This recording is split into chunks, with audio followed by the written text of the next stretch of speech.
In today's video, I'll be reviewing all of the pictures I drew during January. This is my own honest criticism of what I like or don't like for each picture, so I can focus on how to improve my drawings. Feel free to leave your own opinions on these images and any constructive criticism you may have. The first drawing of January was of Phoenix from the X-Men, my reference image I took from Pinterest. To me, the most obvious issue is the size of the hands. They're definitely too small. The whole of her right arm looks a bit too short and wide. Realistically, the hand should be reaching further down the thigh. Next, I would work on the hair, try to achieve more detail and improve the flow. Hair and faces are two things I have difficulty with, which brings me to point 3, the face. I could definitely improve the face shape and facial details. There are obviously some limitations to this when you compare the pens I'm using to digital art, so I'm giving myself some leniency here. I do like the colour I achieved, especially the vibrancy of the green.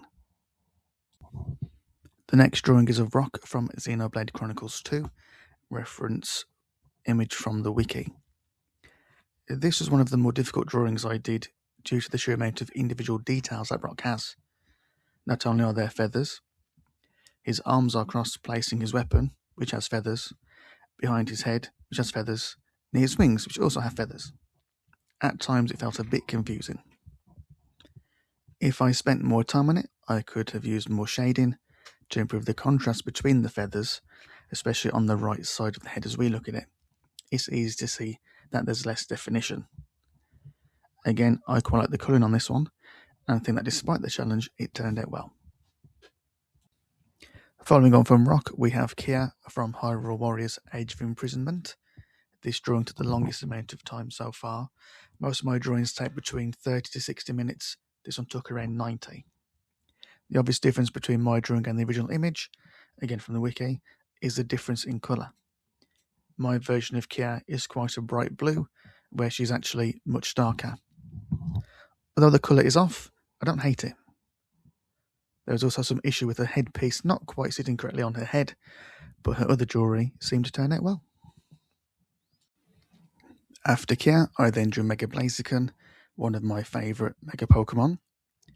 It's easy to see two main issues, the first of which is the beak being too long. The second is the top of the head being too short.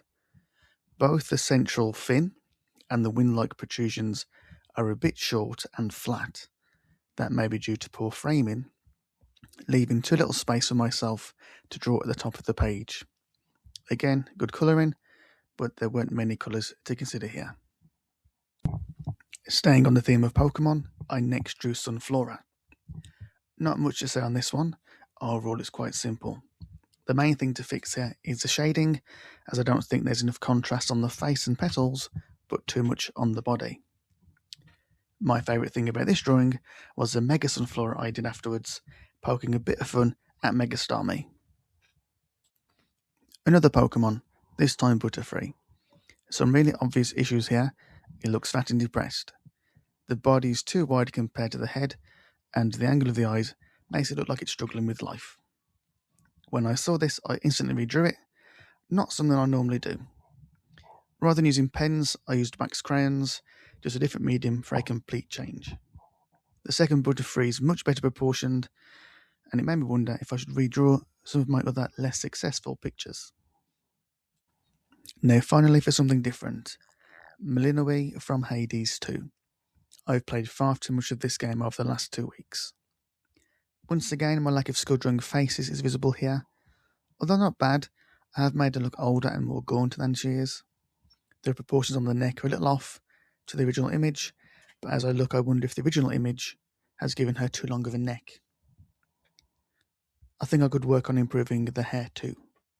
Otherwise, I think the rest of the proportions are quite good. Next up is a drawing of a daffodil. For a change of pace, I decided to use wax crayons, and unlike most drawings, did not start off with a pencil sketch. Something I failed to capture was the transparency of the petals where the light is coming through strongest. That may be a limitation of the crayons, or my own lack of skill. Overall though, I liked how this picture turned out. Next is Magmar, another Pokemon. Shocking, not. Maybe for Electabuzz. Anyway, this Magmar is inspired by the Ken Sugimori artwork of Magmar from the 90s, where some of the lighting appears patchy. Always thought it looked cool.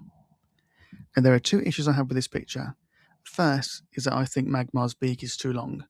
Not by much, but enough to make a difference. Second is that the feet are different sizes. You could try to argue they stay into perspective, but I don't think that would hold. I like the use of blue near the black elements of the cuffs, and I think I managed to do a decent job emulating the bright spots. The next picture takes us back to flowers. This is a cherry blossom. I've just finished reading Child of Vengeance by David Kirk. It's set in Japan and about samurai. So the inspiration for this picture was the simplistic Japanese style.